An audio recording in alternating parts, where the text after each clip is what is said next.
Rapaziada, agora aqui, ó. Peristiwa paling tak terduga dalam sejarah konflik modern ini dipicu oleh sebuah operasi rahasia Israel yang salah perhitungan. Seminggu sebelumnya di kota Isfahan, Iran, sebuah ledakan bom presisi menghancurkan sebuah fasilitas riset balistik. Di antara korban tewas bukan hanya para insinyur Iran, tetapi juga sebuah delegasi rahasia yang terdiri dari 5 ilmuwan roket paling senior dari Akademi Ilmu Pertahanan Nasional Korea Utara. Para ilmuwan ini berada di Iran untuk memfinalisasi kesepakatan transfer teknologi hipersonik. Bagi Pyongyang, pembunuhan para harta nasional mereka di tanah sekutu adalah sebuah deklarasi perang langsung.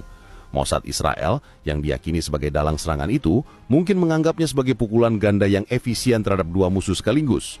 Mereka tidak pernah memperhitungkan bahwa Korea Utara, sebuah negara yang terisolasi dan dianggap hanya fokus pada kawasan sekitarnya, akan dan mampu membalas dendam dari jarak 8.000 km. Reaksi dari Pyongyang datang dengan cepat dan teatrikal. Melalui kantor berita pusat Korea, KCNA, pemerintah Korea Utara merilis pernyataan yang sangat keras, menuduh imperialis Zionis telah melakukan tindakan terorisme negara dengan membunuh para ilmuwan mereka. Pernyataan itu diakhiri dengan sebuah ultimatum yang belum pernah terjadi sebelumnya. Israel harus secara terbuka mengakui serangan itu, menyerahkan para agen yang bertanggung jawab dan membayar kompensasi atas nyawa para ilmuwan, atau mereka akan menghadapi pembalasan tanpa ampun dari pedang Juche. Di seluruh dunia, ultimatum ini sebagian besar diabaikan atau ditertawakan. Para analis di Washington, Seoul, dan bahkan Tel Aviv menganggapnya sebagai gertakan retoris khas Korea Utara, sebuah propaganda kosong yang ditujukan untuk konsumsi domestik. Pemerintah Israel bahkan tidak bersusah payah untuk menanggapi secara resmi. Sikap meremehkan inilah yang terbukti menjadi kesalahan perhitungan strategis paling fatal yang pernah mereka buat.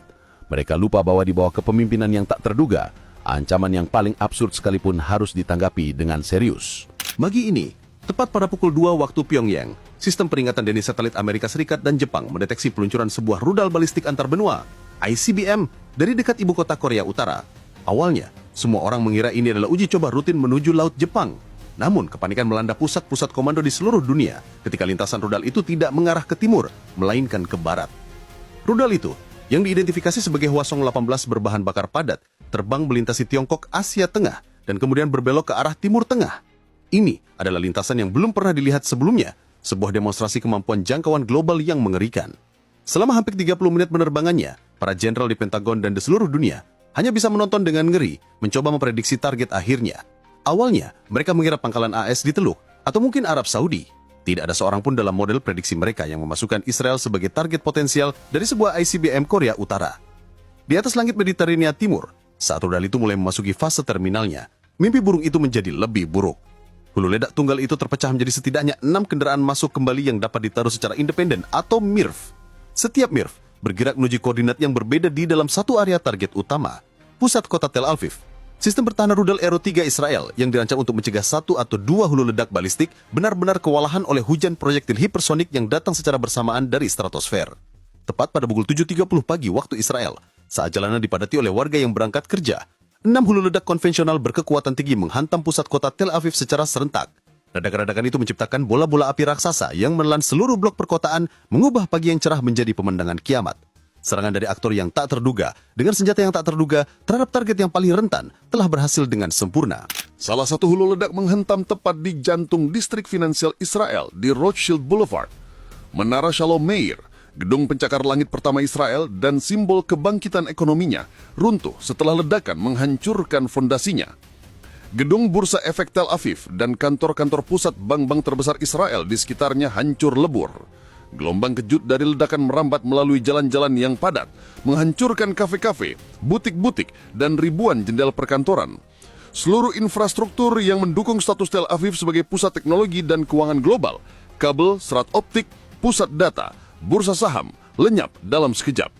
Serangan ini tidak hanya menghancurkan bangunan, ia telah menghancurkan mesin ekonomi Israel pada sumbernya, menciptakan kerugian finansial yang akan membutuhkan satu generasi untuk membangunnya kembali. 2 hulu ledak lainnya menghantam pusat komersial dan budaya kota. Di Zengov Center, salah satu mal perbelanjaan pertama dan paling ikonik di Israel, terbakar habis. Kawasan Sarona Market yang trendy, yang dipenuhi restoran dan toko-toko, kini menjadi kawah yang membara. Serangan ini juga merusak parah sebagian besar kawasan Kota Putih yang dilindungi UNESCO, menghancurkan puluhan bangunan bersejarah bergaya Bauhaus yang menjadi ciri khas arsitektur Tel Aviv. Teater Habima dan Balai Filharmonik Israel, pilar-pilar kehidupan budaya negara itu juga mengalami kerusakan parah.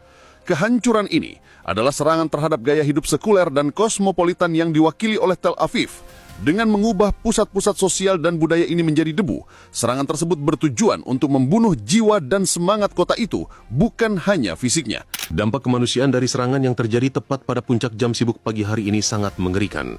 Puluhan ribu orang terperangkap di jalanan, di dalam mobil mereka, di bus, atau saat berjalan kaki menuju kantor. Mereka tidak memiliki kesempatan untuk berlindung. Ledakan-ledakan awal dan bola-bola api yang menyusul menewaskan ribuan orang seketika. Gelombang kejut meruntuhkan gedung-gedung di atas jalan-jalan yang padat, mengubur ribuan lainnya di bawah reruntuhan. Angka korban jiwa yang pasti tidak mungkin dihitung dalam kekacauan itu, tetapi perkiraan awal dari organisasi-organisasi bantuan internasional berdasarkan tingkat kehancuran di area padat penduduk menyebutkan angka yang fantastis dan belum pernah terjadi sebelumnya dari sebuah serangan rudal konvensional. Kemungkinan mencapai antara 20.000 hingga 30.000 jiwa tewas dalam beberapa menit. Ini adalah salah satu pembantaian warga sipil tunggal terbesar dalam sejarah modern. Serangan MIRV secara efektif memenggal kepala semua layanan darurat di Tel Aviv. Rumah sakit Ichilov yang berada di pusat kota mengalami kerusakan parah dan tidak dapat berfungsi.